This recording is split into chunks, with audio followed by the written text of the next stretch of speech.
Some books in the Bible are difficult to outline, and some books are not. And John is one of the books of the Bible that is not hard to outline, because John gave a pretty intricate way of doing it. There are 6 I am statements in the book of John. These are the statements that Jesus offers something of his identity. I am the bread of life. I am the door. I am the vine. I am the way, the truth, and the life. And you can look at the book of John and see 6 separate divisions. But you can also outline the book of John through 7 signs.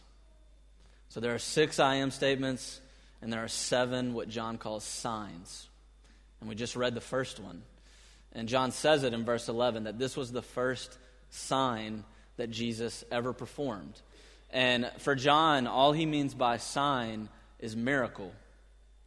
7 signs or 7 miracles that mark the major points of the book of John. But the reason John calls them signs is because they are miracles and they happened in history, but they're not just that. They're more than simple mere displays of power. The reason he calls them signs is because they signify something. So while it is a display of Christ's power, it also points away to something else, to a deeper reality. In other words, signs are symbols. And they're what John's trying to do is get us to see through these miracles to something else, to something even bigger than the miracle. And so there are 3 signs I want to look at with you this morning within this first sign that Jesus did that help make sense of it. And the three signs in the sign are the wedding, the jars, and the bridegroom's wine. And as we look at this, I just want you to remember that this is Jesus' first sign, his first miracle that he ever performed. And the miracles, the signs, they tell us something about his identity, who he is and who he's trying to convey, what he's trying to convey to us about himself. And what was his first one? It wasn't controlling the chaotic forces of nature. It wasn't healing the sick. It wasn't giving food to poor people. It was making a lame party cool again. That was his first sign. And you know what it says? It says that tells us something in verse 11 about his glory. So what does it tell us about his glory? And I think you'll see that it tells us something very important as well about the Lord's Supper. So first, the wedding. The first sign is the wedding. If you look at verse 1 to 2, the third day there's a wedding at Cana in Galilee, and Jesus and his mother Mary are invited. Now, the context, it's a wedding. And this is not the main point of the passage, but don't miss this. Jesus Christ was invited to a wedding, and he went to it. And that's important. In the first century, weddings are a big deal. Weddings are a big deal today, but they're not as big a deal today as they were then. They didn't have receptions after weddings in the first century. They had feasts, and the feast lasted a minimum of 4 days, but typically 6, all the way up to the Sabbath. So it was a week-long celebration, and it was a huge deal. This is the social center of the whole society. This is what your year kind of revolves around, this and your feast, your Jewish feast days. Wine must be provided daily. That was the rule.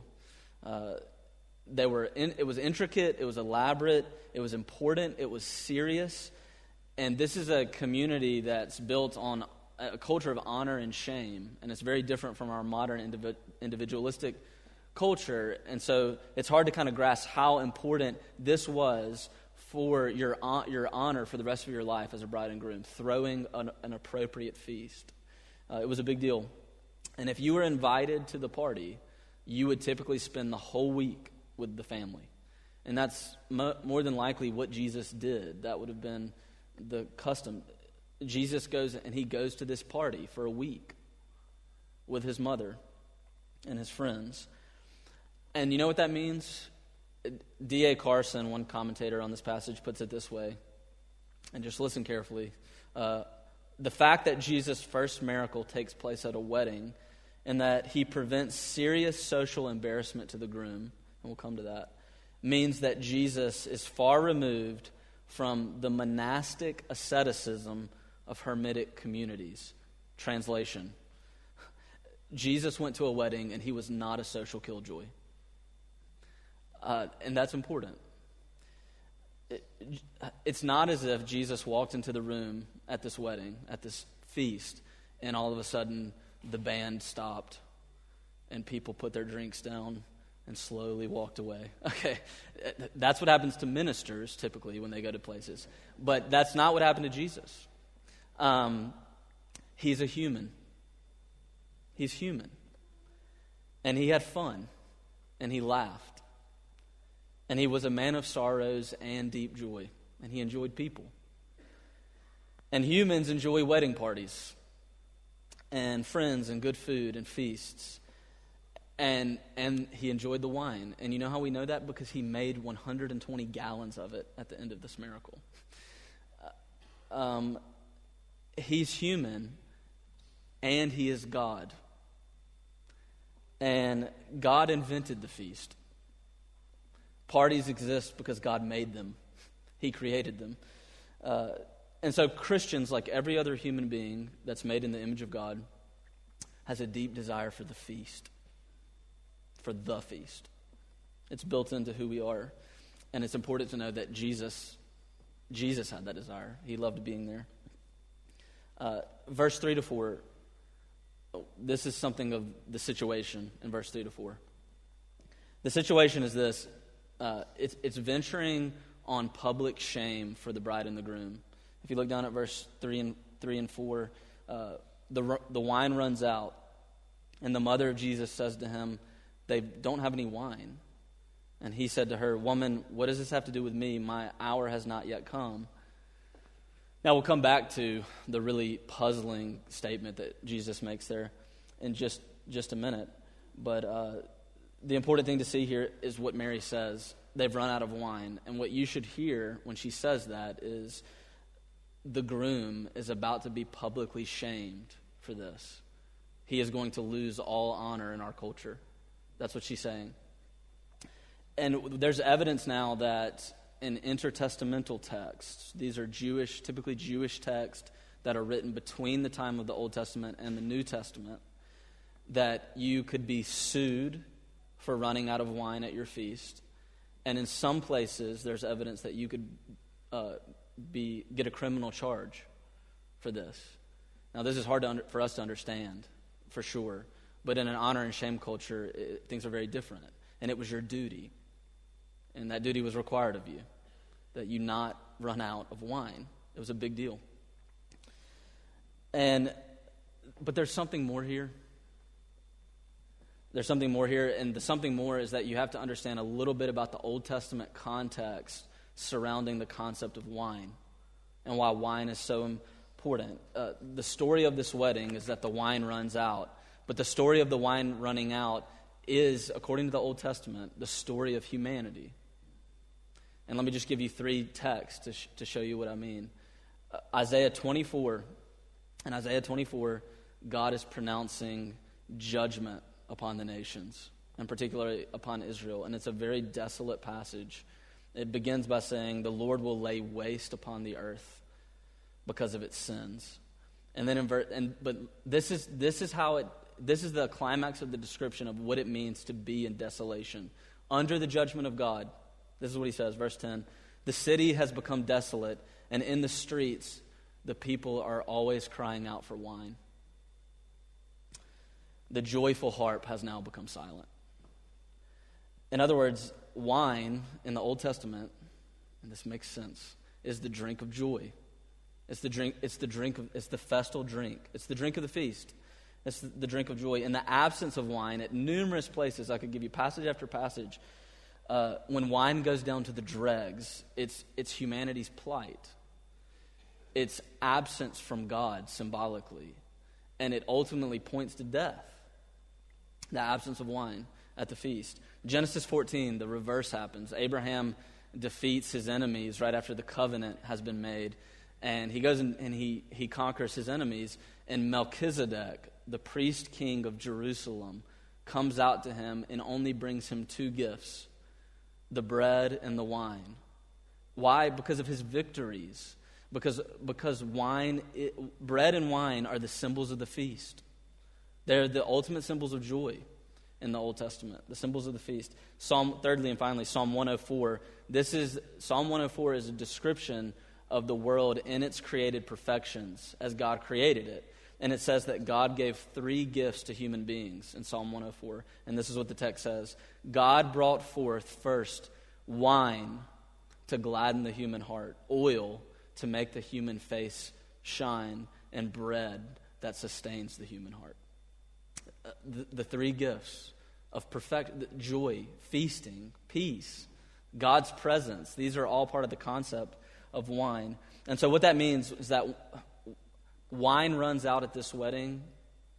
In history, it happened, but it also runs out at this wedding because the wine always runs out.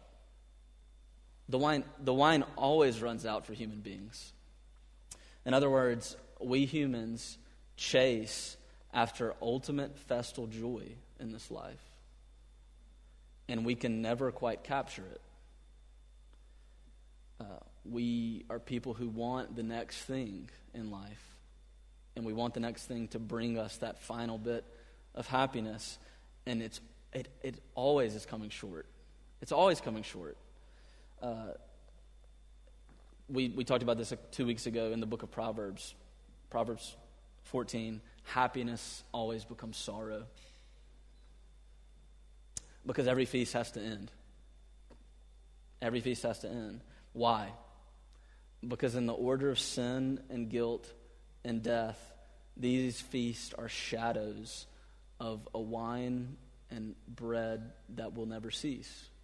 They're shadows.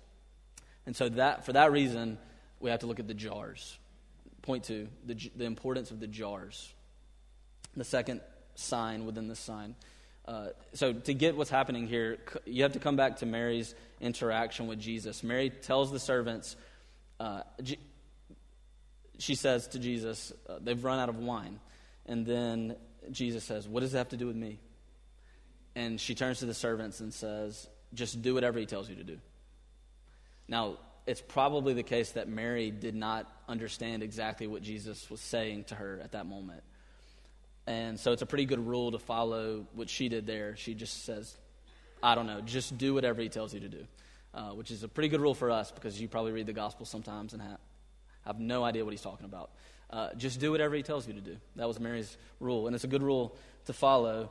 He is God, and she knew that there was something different about her son.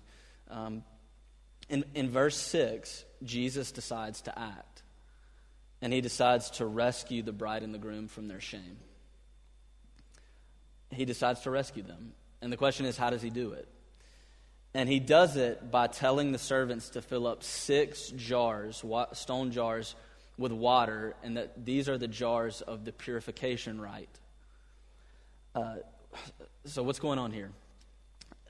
These stone jars are jars that would have typically been used, according to the Old Testament law, for cleansing from the loss of cleanliness. So in the Old Testament law, you could either be clean or unclean.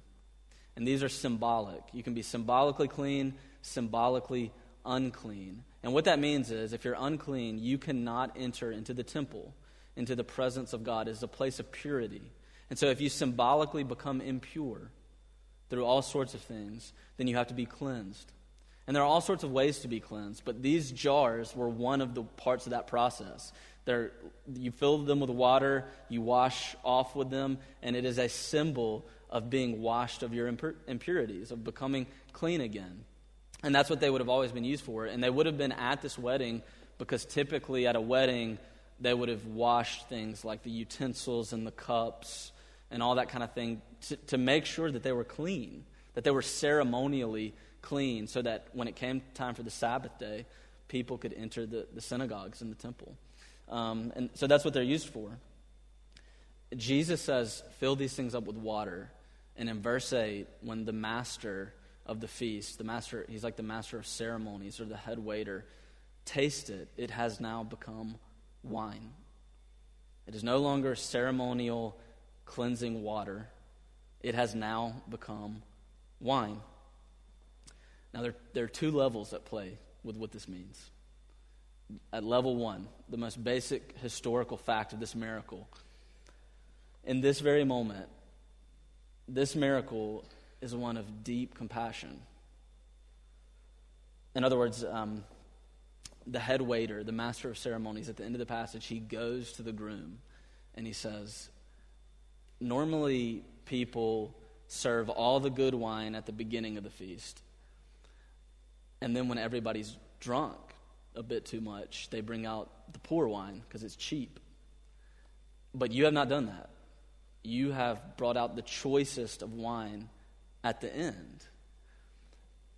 The groom, the man of shame, the one who all the servants know, who the people behind the scenes know is facing public dishonor for what is happening in that moment, is the one publicly that gets the accolade entirely for what has happened. Jesus gets no credit for this. You see, nobody knows that Jesus is the one that's done this. Jesus' very first miracle is one that he got no credit for. No one knew.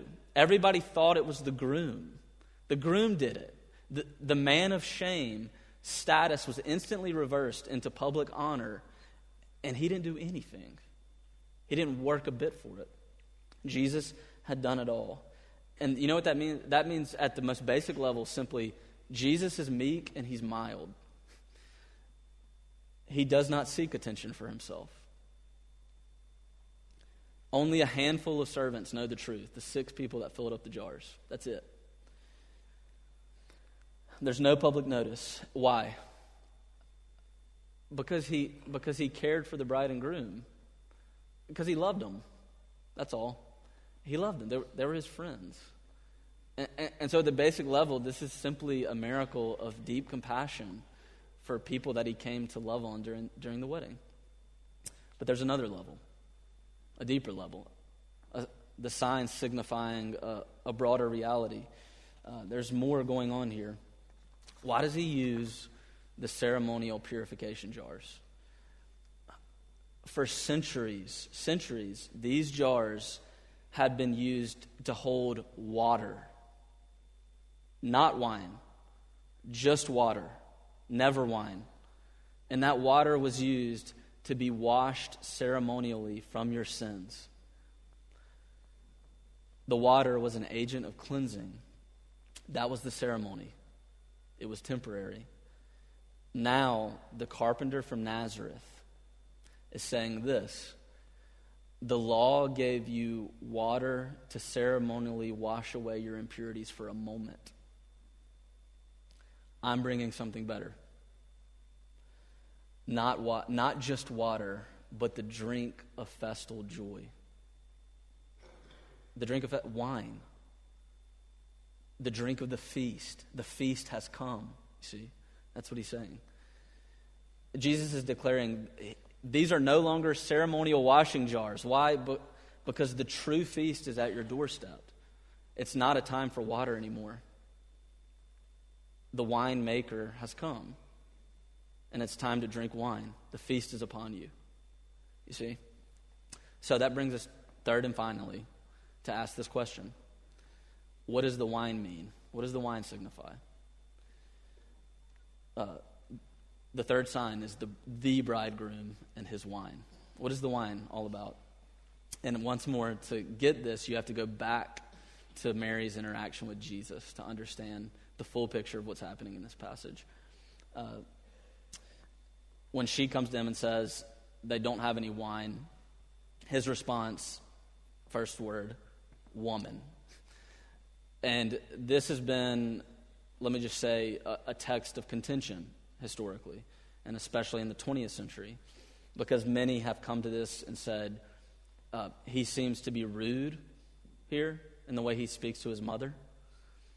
Many interpreters have come and said, and from the perspective of the modern mind, that he sounds almost sexist in the way he speaks to his mom by calling her the generic woman. And it's a way we wouldn't speak today, right? But let me just say this. This is the exact same thing he says to her when he's being crucified. At the moment of his crucifixion, he looks down and says, "Woman." And then he commends her to love John and John to take care of her for the rest of her life. You see, in a moment of deep compassion and love for his mother, it's the exact same phrase that he uses. And so I think in modern idiom, it would be better, and this is a more literal way to look at it, to say this: "Dear woman." He literally says, "What is this to you and to me?" Or what does this have to do with us? Dear woman. More puzzling than that phrase, though, is the next thing that he says. His response to her. He says, "Woman, what does this have to do with us?" And then he says, "My hour has not yet come." Now, every time in the book of John that the word hour appears, and you can see this as you read through the book of John more and more, it always refers to the moment of the crucifixion. The hour means the hour of his death, and he knows that. That's what it means for him, the hour. So let me just give you the logic of this conversation. It goes something like this: "Jesus, they've run out of wine." And then he says, "But it's not time for me to die." You see, that's what he's saying. That's what he means by hour. They've run out of wine. It's not time for me to die. What does this have to do with me? What in the world? I mean, why does he say that? What's happening here? And let me just offer you a consistent interpretation that's not original to me at all, but that many people have gone for. I think what's happening here in Jesus' mind, while he says this, is the exact same thing that happens to all of us, most of us at least, when we go to a wedding.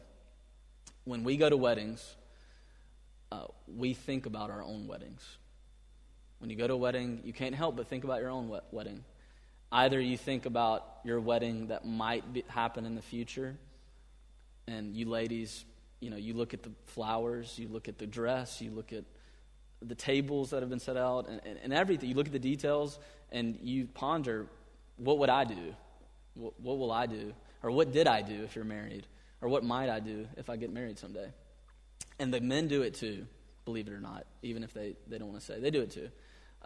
They think more about the band and the reception and the honeymoon and all that kind of stuff. But it makes you think about your own wedding. Everybody does this. And while Jesus is sitting at this wedding, it's making him think about his own wedding.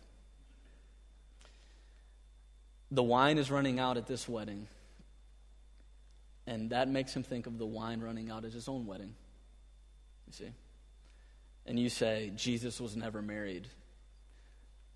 But the Gospels say he was.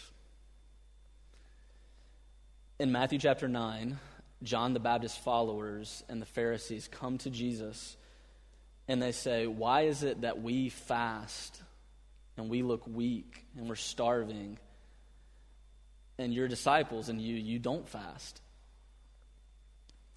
And he says this: "Can the wedding guests be in mourning while the bridegroom is with them?"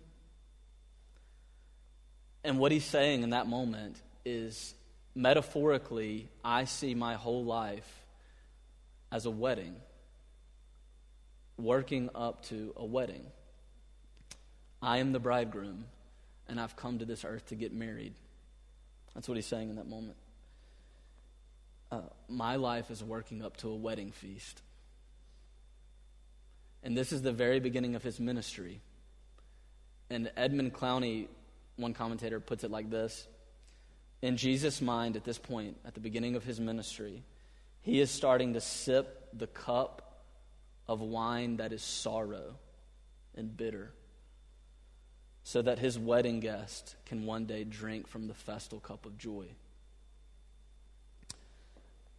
This wedding makes him think, in other words, of what he's going to have to do to grasp hold of his own bride.